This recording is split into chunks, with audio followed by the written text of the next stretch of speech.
Om Shanti. Good morning. साकार मुरली 20 जुलाई 2022। बाबा का मीठा मीठा पत्र हम मीठे मीठे बच्चों के मीठे मंथन के लिए। मंथन शुरू करने से पहले सुख के सागर से बाबा की सुख भरी किरणों के नीचे बैठ जाते हैं और अनुभव करते हैं, मैं सुख स्वरूप आत्मा हूं, सुख के सागर की संतान हूं।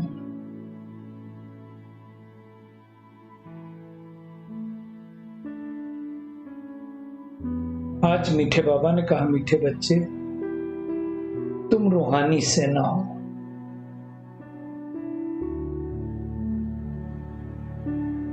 रूहानी सेना किसको कहा जाता है? जो आत्मा लेवल पर अपना परिवर्तन करता हो। शरीर लेवल पे परिवर्तन की बात नहीं, जो रूह के गुणों को धारण करके, आत्मा के 7 गुण है ना, उनके गुणों को धारण करके उनमें चिंतन मनन सिमरण मंथन करता हो तो रूहानी सेना। और रूहानी सेना का मतलब क्या हो गया? जो अनेक रूहों को सर्वेक्षण करे, उनको भी आत्मा के 7 गुणों में स्थित कराने की सेवा करे। बाबा कहते तुम्हारे बगैर रावण से सारे विश्व की रक्षा कोई कर नहीं सकता। कितना कमाल वाली बात बाबा ने कही।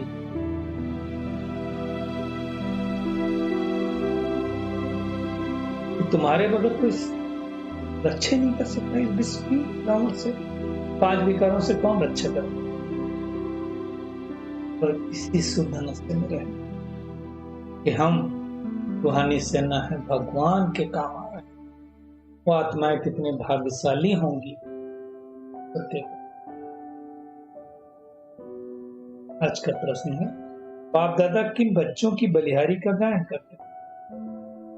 आज बाबा ने बहुत स्पष्ट रूप से कहा कि बलिहारी उन बांधेली बच्चियों की है, अबलाओं की है, जो मार खाते भी से बाबा को याद करते हैं। ऐसे करने हैं जिसको हम जाते घर से नहीं निकल सकते, मुरली नहीं सुन सकते, मोबाइल नहीं यूज कर सकते, सेपरेट मोबाइल भी नहीं मिलेगा, बहुत सारी बात। लेकिन दिल से हुए बाबा को याद कर।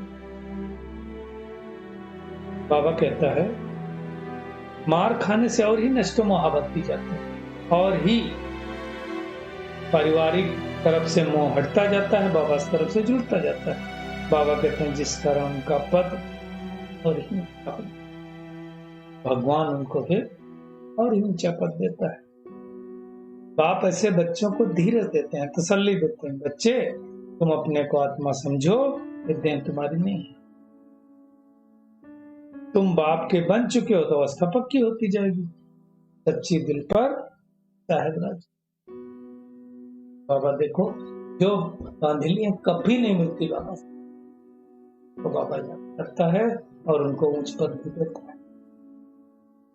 आज का गीत है, तुम्हें पाके हमने जहां पा लिया, ये जमी तो जमी आसमां पा लिया। बाबा कहते हैं बच्चे सामने बैठे और बच्चों को ये मालूम है कि हम सेना है। कौन सी सेना? ईश्वर की सेना है, रूहानी सेना। क्या कर रहे हैं? रावण पर विजय पा रहे हैं, विजय दिलवा रहे हैं। मतलब इस सृष्टि को रावण से मुक्ति दिला रहे हैं। बाबा कहते बैठे देखो कितनी साधारण रीत से, कोई हाथ पांव थोड़ी चलाते, कोई मारपीट थोड़ी करते। ईश्वर के मददगार बनते हो भी गुप्त रीत से।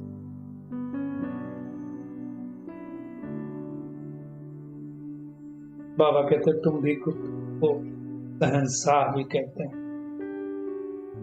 और बाबा ने कहा तुम्हारी युद्ध इतनी गुप्त और जबरदस्त है कि तुम विचारों पर जीत पा करके सारे विश्व पर, इतनी बड़ी बात है। तो बाबा कहते तुम्हें फील होगा जैसे वो सेना वैसे तुम भी सेना। उनको बॉर्डर पर दुश्मनों से रक्षा करते हैं और बाबा कहते तुम विकारों से रक्षा कराते हैं, विकारों से मुक्ति दिलाते हैं। कोई हथियार नहीं है हमारे पास बाबा के, तो ड्रेस नहीं है कोई। वो मिलिट्री तो कितनी ड्रेस पहनती। बाबा ने कहा दुनिया में राम की सेना भी दिखाता है ना, फिर उसमें मुंह बंदर लगा देते। बाबा ने कहा ये सब गुड्डे गुडियों का खेल है, ऐसा होता नहीं है। अब तुम बच्चे जानते हो कि हम रावण विकर्णों की जेल से छूट रहे हैं, चेकिंग करनी है। हम कितने रावण की जेल से मुक्त हुए वो हमें देखो।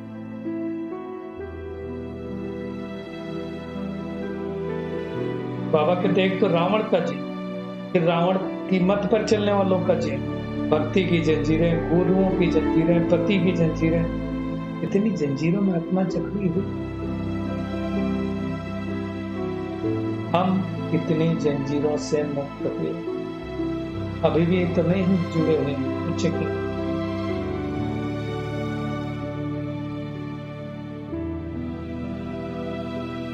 बाबा कहते हैं तुम बच्चे जानते हो जितना जितना हम योग में रहते हैं उतनी हमारी आत्मा क्या होती है, दुख से मुक्त होती जाती, छूटती जाती। अबलाओं पर कितने अत्याचार, बहुत मार खाती, क्या करें? तो बाबा उनको धीरज देते।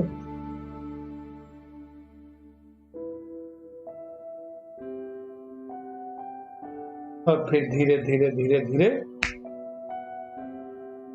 मुक्त हो जाते। अगर जबरदस्ती करके कोई उनको विकर्म करता है तो उन आत्माओं को, अबलाओं के ऊपर कोई पाप कर्म नहीं चढ़ता है। बस केवल दिल से बाबा को याद करते हैं और फिर ऊंच पद पा ही लेते हैं। कई बाबा कहते हैं बांधेलियों को तो मुरली भी नहीं मिलती, तो बाबा कहते हैं मुरली में तो मैं रोज कहता हूँ तो मुझे याद करो, याद करते रहो तो ऊंच पद पा लो। भूलो नहीं। मूल बात क्या है? याद का चार्ट रखो।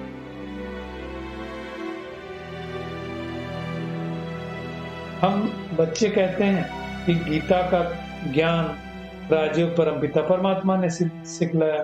दुनिया वाले क्या कहते हैं? तो श्री कृष्ण को ही कहते हैं। अब हम बच्चे तो पूछते हैं परमात्मा के साथ तुम्हारा क्या संबंध? पिता का संबंध है, तो पिता का संबंध है तो पिता कहता मुझे याद करो। तो कितना याद करते हैं वो तुमको देखना। बाबा ने कहा कोई मनुष्य मात्र के साथ योग नहीं लगा। मेरे साथ योग लगाओगे तो विकर्म नष्ट है, दुनिया के साथ योग लगाओगे तो कुछ नष्ट।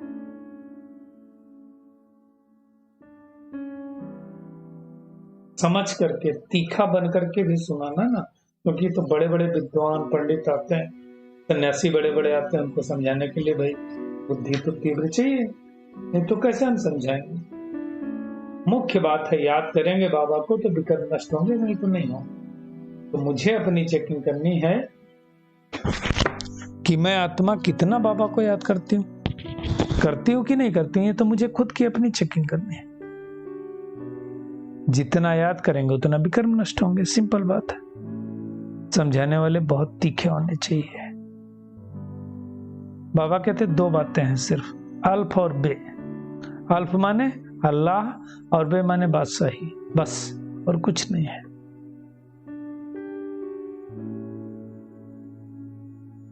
भगवान ही हमको विश्व का वर्षा देता है। कृष्ण कैसे वर्षा देगा? कृष्ण तो भारत में था, वो खुद राज्य करने वाला था, वर्षा देने वाला नहीं था। कृष्ण खुद वर्षा ले रहा है, उसकी आत्मा खुद वर्षा ले रही। तो सारी दुनिया इस समय पतित है और सबका पतित पावन एक परमात्मा निराकार सु है। बाबा कहते तुम्हारी बुद्धि में ये सब बातें हैं। भक्ति की भी पार्ट बाबा ने बता दिया, अभिनालज में है।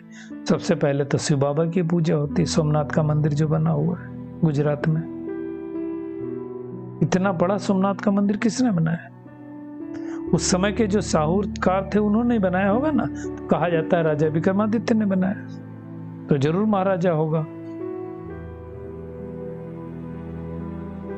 जो देवी देवताएं थे खुद पुजारी बने, है ना। एक सोमनाथ मंदिर तो बनाया नहीं होगा, ऐसे तो कितने मंदिर होंगे। एक सोमनाथ को दिखाते हैं कितना लूटा, कितना सोना भर के ले गए। तो सोचो कितना अकीचार धन था, इसका मतलब हम सतयुग में थे। ये सब समझने की बात है। बाबा कहते हैं अभी तुमको पता है कि हम बरोबर दिल्ली परिस्थान थी, धर्मराज ने स्थापन किया था, वापस परिस्थान बनेगी, उसके लिए तो हम राजयोग सीख रहे हैं ना।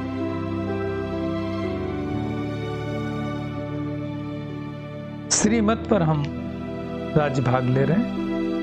विश्व का मालिक बनना है तो श्रीमत पर तो चलना ही पड़ेगा। यह अविनाशी नाटक है, कभी विनाश नहीं होता। हाँ, नई से पुरानी, पुरानी से नई दुनिया होती रहती है, चक्र फिरता रहता है। मूल वतन, स्थूल वतन, सतयुग, त्रेता चक्र रिपीट होता रहता है। और सबसे बड़ी बात है, ड्रामा कभी पुराना नहीं होता।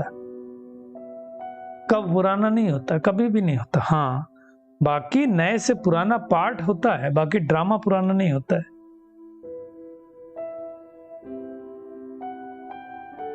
बाबा ने आज कर्मों के ऊपर भी बहुत अच्छी बात कही। बाबा कहते हैं मुझे याद करो और बादशाही को याद करो, बाकी जो विकर्म कर रखे हैं सितम तो होंगे। सितम मतलब क्या है? कर्म भोग है। जैसे मान लो बाबा ने एग्जाम्पल दिया, कोई पुरुष स्त्री को मारता है, ऐसे कोई मार सकता है क्या? तुमने भी उसको कभी मारा होगा किसी जन्म में। तो बाबा कहते हैं वही हिसाब किताब चुप तो हो रहा है। ये सब कर्मों का हिसाब किताब हमारे साथ एब्सोल्युटली जो कुछ हो रहा है हमारे ही कर्मों का रिटर्न है। तो कितना हमें श्रेष्ठ कर्मों का ध्यान देना है। अब कोई भ्रष्ट कर्म नहीं करना है, श्रेष्ठ कर्म करना। और सबसे बड़ा श्रेष्ठ कर्म बाबा ने कहा क्या है? बाप का परिचय सबको देना। ये सबसे बड़ा श्रेष्ठ काम, क्योंकि बाबा को सब भूले हुए हैं और उनका परिचय दे करके सबको बोलो बाप का फरमान है, माँ में कम याद करो, बस मेरा पार हो जाएगा। तो आज का होमवर्क क्या है? एक तो सदैव श्रीमत पर श्रेष्ठ कर्म करना है, कोई भी भ्रष्ट कर्म ना हो उसका ध्यान रखना है। रूहानी सेना बन करके रावण से सबको मुक्त करने की सेवा करनी है। बहुतों को योगी बनाना है, सच्ची दिल रखनी है। शरीर तो जैसे कभी भी विनाश हो सकता है शरीर का, इसका अभिमान छोड़ करके पूरा पूरा नष्टो मोहा बनना है। आज का बाबा का खूबसूरत वरदान है, कल्प कल्प के विजय की नूंद को स्मृति में रख, सदा निश्चिंत रहने वाले निश्चय बुद्धि विजयी भो। कल्प कल्प के विजय की नूंद को स्मृति में रख, सदा निश्चिंत रहने वाले निश्चय बुद्धि विजयी भव। बाबा कहते हैं निश्चय बुद्धि बच्चे व्यवहार व परमार्थ के हर कार्य में सदा विजय की अनुभूति करते हैं। व्यवहार में भी करेंगे, परमार्थ अर्थ कुछ कर्म करेंगे, श्रेष्ठ कर्म करेंगे, उसमें भी विजय की अनुभूति करते हैं। बाबा कहते हैं भल कैसा भी साधारण कर्म हो, लेकिन उन्हें विजय का अधिकार अवश्य प्राप्त होता है। वे कोई भी कार्य में स्वयं से दिल शिकस्त नहीं होते, क्योंकि निश्चय है कि कल्प कल्प के हम विजयी हैं।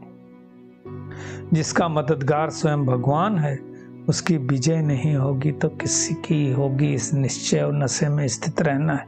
इस भावी को कोई टाल नहीं सकता है। भगवान जिसका साथी है उसको क्या रोकेगा आंधी तूफान। ये निश्चय और नशा निश्चित बना देता है, तो हमें ऐसा निश्चय और नशे में रहना है। स्लोगन है सदा खुशी की खुराक द्वारा तंदुरुस्त, खुशी के खजाने से संपन्न, खुशनुमा बनो। चलिए परमात्मा किरणों के नीचे बैठ जाते हैं और अनुभव करते हैं मैं आत्मा हमेशा खुशी के खजाने से संपन्न, खुशी के खुराक खाने वाली और खिलाने वाली आत्मा हूं। कल्प कल्प की विजय की नूंद को स्मृति में रख करके सदैव निश्चय बुद्धि रहने वाली विजयी आत्मा हूं। मेरी विजय निश्चित है, इस नशे में स्थित रहने वाली आत्मा हूं। परमात्मा के साथ सारे विश्व को रावण से मुक्त करने वाली रूहानी सेना हूं।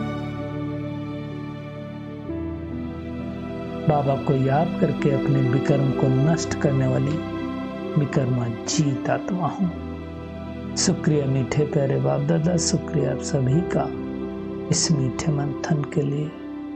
ओम शांति।